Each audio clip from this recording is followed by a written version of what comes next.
Título 11. Da responsabilidade da gestão e das nomenclaturas contábeis. Capítulo 1. Disposições preliminares. Artigo 238.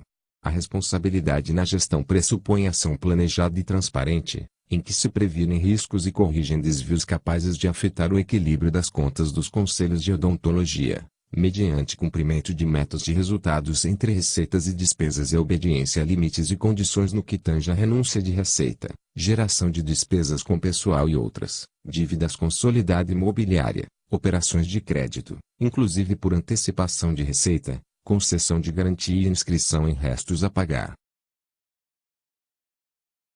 Parágrafo único.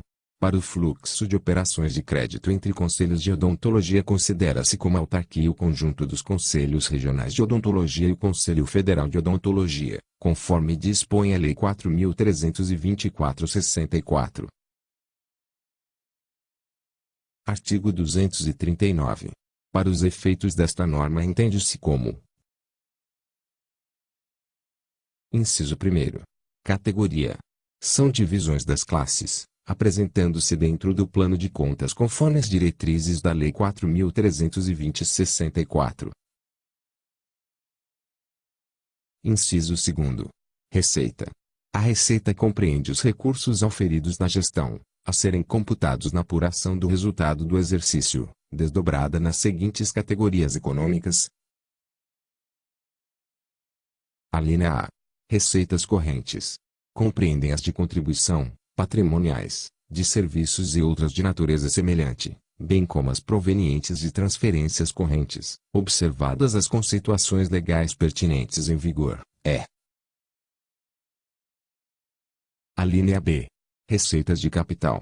Correspondem à constituição de dívidas, conversão em espécies de bens e direitos classificáveis no ativo permanente, bem como as transferências de capital recebidas.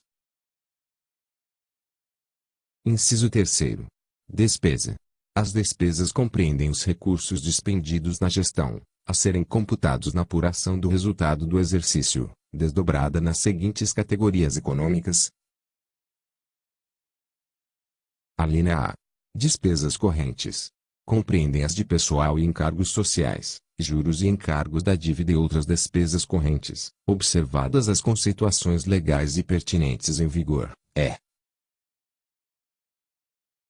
Alínea B. Despesas de capital. Correspondem às de investimentos, inversões financeiras, autorização das dívidas internas e, observadas as conceituações legais e pertinentes em vigor. Inciso 4. Ativo. Compreende os bens e os direitos e contém os seguintes grupos de contas. Alínea A.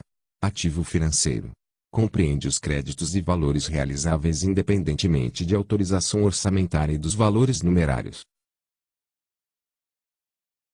Alínea B. Ativo permanente.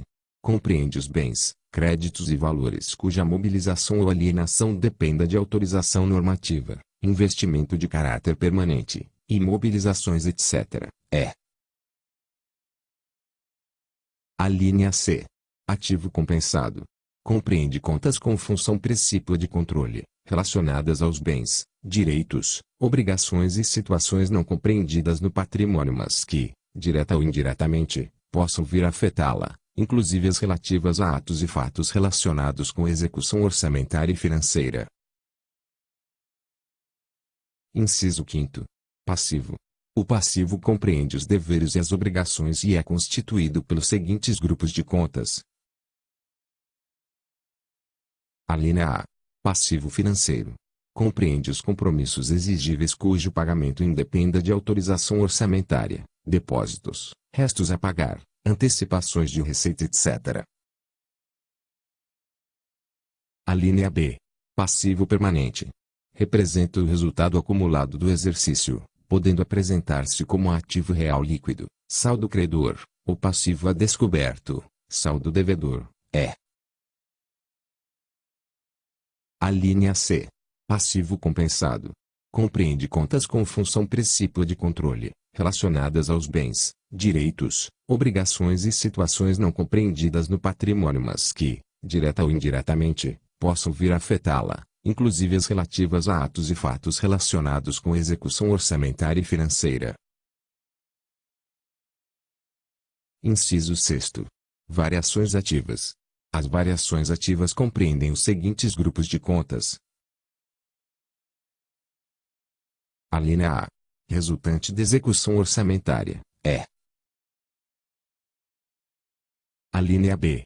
Independente de execução orçamentária. Parágrafo 1º. O resultado orçamentário representa as receitas, interferências ativas e as mutações patrimoniais ativas resultantes da execução orçamentária. Parágrafo 2º. O resultado extraorçamentário abrange as interferências ativas e as mutações patrimoniais ativas independentes da execução orçamentária. Parágrafo 3º. O resultado apurado é a conta transitória utilizada no encerramento do exercício para demonstrar a apuração do resultado do exercício. Inciso 7º. Variações passivas. As variações passivas contêm, além das interferências, os seguintes grupos. Alínea A. Resultantes da execução orçamentária, E. Alínea B. Independente de execução orçamentária. Parágrafo 1º. O resultado orçamentário correspondente às despesas, interferências passivas e as mutações patrimoniais passivas resultantes da execução orçamentária. Parágrafo 2º. O resultado extraorçamentário abrange as interferências passivas e as mutações patrimoniais passivas independente de execução orçamentária. Parágrafo 3º. O resultado apurado é a conta transitória utilizada no encerramento do exercício para demonstrar a apuração do resultado do exercício.